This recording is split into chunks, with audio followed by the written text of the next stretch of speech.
नमस्कार दोस्तों, आज की हमारी कहानी है पैसा और परिवार। रमेश का एक छोटा सा परिवार था जिसमें एक खूबसूरत पत्नी और दो बच्चे थे।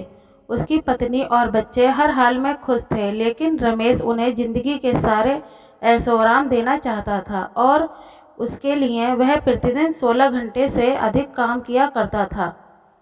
दिन भर ऑफिस में काम करने के बाद वह ट्यूशन सेंटर में ट्यूशन भी पढ़ाया करता था। वह सुबह सुबह घर से निकल जाता और आधी रात के बाद घर लौटता था।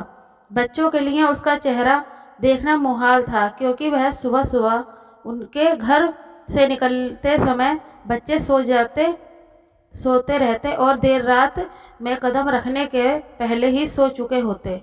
हाँ, रविवार को जरूर वह घर पर होता, लेकिन उस दिन भी वह किसी न किसी काम से व्यस्त रहता और उसका समय परिवार के साथ ना बीतकर काम करते हुए बीतता। परिवार उसके साथ समय बिताने का बस इंतजार करता रह जाता। पत्नी अक्सर उसे कहा करती, उसे घर बिताना चाहिए। बच्चे उसे बहुत मिस करते। उस वक्त वह यही जवाब देता कि यह सब मैं उनके लिए ही तो कर रहा हूँ। बढ़ते हुए खर्च और स्कूल खर्च के लिए मेरा ज़्यादा काम करना ज़रूरी है। मैं उन्हें एक अच्छी ज़िंदगी देना चाहता हूँ। रमेश की यह दिनचर्या वर्षों जारी रही। वह यूं ही परिवार को अनदेखा कर कड़ी मेहनत करता रहा। इसका परिफल भी उसे मिला। उसे पदोन्नति प्राप्त हुई, आकर्षक वेतन मिलने लगा। परिवार अब बड़े घर में रहने लगा। खाने पीने और अन्य सुविधाओं की उन्हें कोई कमी ना रह गई। लेकिन रमेश का यूं ही काम करना जारी रहा। वह अधिक से अधिक पैसा कमाना चाहता था। पत्नी पूछती थी, आप पैसों के पीछे क्यों भाग रहे हैं? हमारे पास जो है हम उसमें खुश रह सकते हैं। तो उसका जवाब होता कि मैं तुम्हें और बच्चों को दुनिया जहाँ की खुशियाँ देना चाहता हूँ। बस कुछ साल और मुझे मेहनत करने दो। पत्नी चुप हो जाती।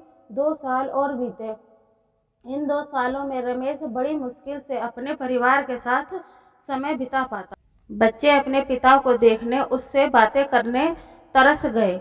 इस बीच एक दिन रमेश की किस्मत खुल गई। उसके दोस्त ने उसे अपने बिजनेस में हिस्सेदारी की पेशकश की और इस समय रमेश एक व्यवसायी बन गया। व्यवसाय अच्छा निकला और रमेश को पैसों की कोई कमी नहीं रह गई थी। उसका परिवार अब शहर के सबसे अमीर परिवारों में से एक था। उनके पास सभी सुख सुविधाएं और विलासिता थी, लेकिन अपने बच्चों से मिलने का समय उसके पास अब भी नहीं था। अब तो वह बहुत मुश्किल घर पर रह पाता। उसका अधिकांश समय घर से दूर, बिजनेस दूर में बीतता। साल गुजरने के बाद उसके बच्चे बड़े हो गए। अब वे किशोर अवस्था में पहुंच गए थे। रमेश ने भी इतने सालों में इतना पैसा कमा लिया था कि उसकी अगली 5 पीढ़ियां शानदार जीवन जी सकती थी। एक दिन रमेश के परिवार छुट्टी बिताने समुद्र तट स्थल अपने घर जाने की योजना बनाई। बेटी ने उससे पूछा, पापा क्या आप एक दिन हमारे साथ नहीं बिताएंगे? रमेश ने जवाब दिया, कल तुम लोग जाओ, मैं कुछ काम निपटाकर 2 दिन में वापस पहुंचता हूँ। उसके बाद का मेरा ये पूरा समय तुम लोगों का है। पूरा परिवार बहुत खुश हो गया। रमेश का परिवार समुद्र तट पर स्थित अपने घर पर चले गए। 2 दिन बाद रमेश वहां पहुंचा, लेकिन उस दिन उसके साथ समय बिताने कोई नहीं था।